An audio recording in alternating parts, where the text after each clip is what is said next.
Hey guys, my favorite comedian Robin Williams once said, politically, I don't care what party you're from. Offer a point of view and let's see what happens. And really debate the issues rather than using personal attacks. Really talk about it. Talk about immigration. Talk about education. Talk about pollution. And guys, I couldn't agree with these words more. Unfortunately, many on social media result to personal attacks, and I want to address one of those today. Hey everybody, my name is Will. This is the Back 40, and let's talk about it. And I'll tell you in advance, this is the only time I'm ever going to make a video like this.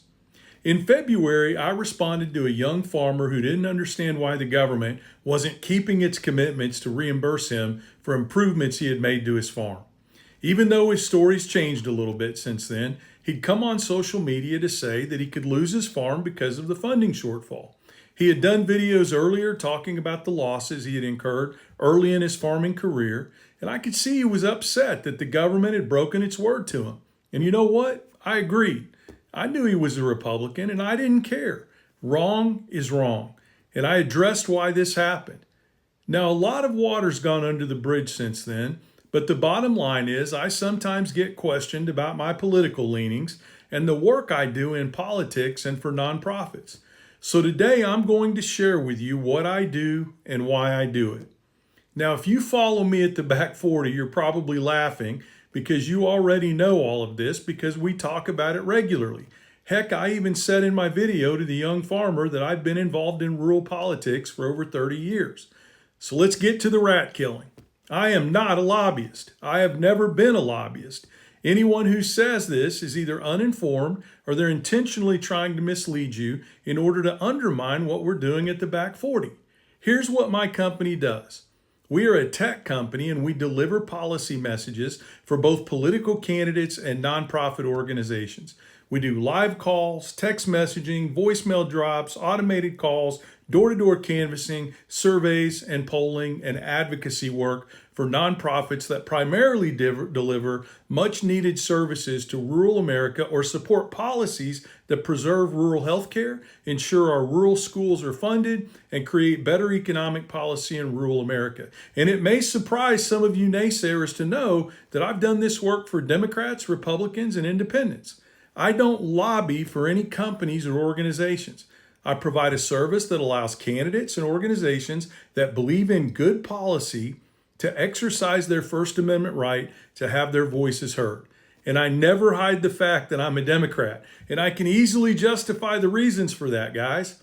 I don't agree that we should cut funding that will result in over 1,000 rural hospitals and clinics being shuttered around rural America.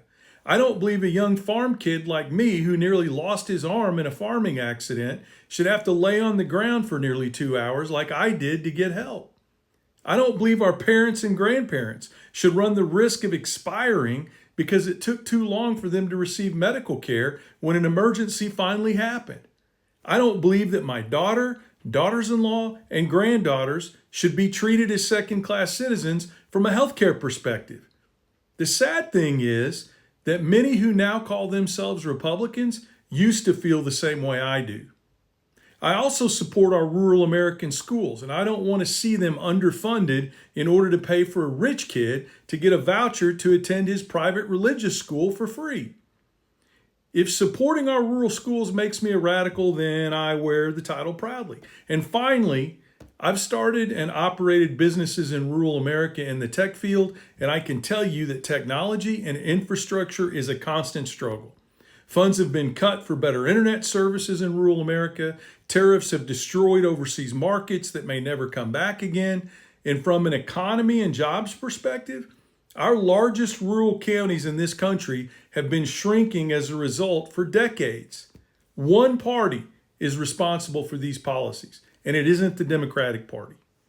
At the Back 40, we constantly discuss rural issues. What are the problems? What are the solutions? What drives rural thought and action? What can we do to allow rural America to thrive? And rather than listening to the hearsay, why don't you give us a follow and listen to what we have to say?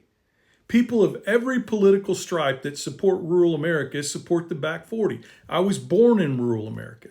I grew up on and nearly lost my life as a young boy on a farm. I graduated from a small rural school. I worked in corporate America in senior positions for over half my life, while I also helped operate a cow-calf operation with my family, owned an agroforestry farm. And now, yes, I do small-scale farming, and I work to produce 2 market foods that benefit small Missouri farmers. I raised 4 kids who I'm very proud of, and I work hard every day to ensure that they have a better country to live in. I'm proud of that. If that sounds like something you can get behind, then come join us at the Back 40 and stop throwing rocks. It's okay to disagree with someone from a policy perspective. Hell, I welcome those debates. But don't tarnish a man's life work in some sophomoric effort to replace good, solid arguments with locker room taunts and insults. It says more about you than it does about me, and it does nothing to solve the critical problems we face in rural America that are harming all of us, regardless of what political party we call home. I hope that makes sense, and I hope you guys have a great day.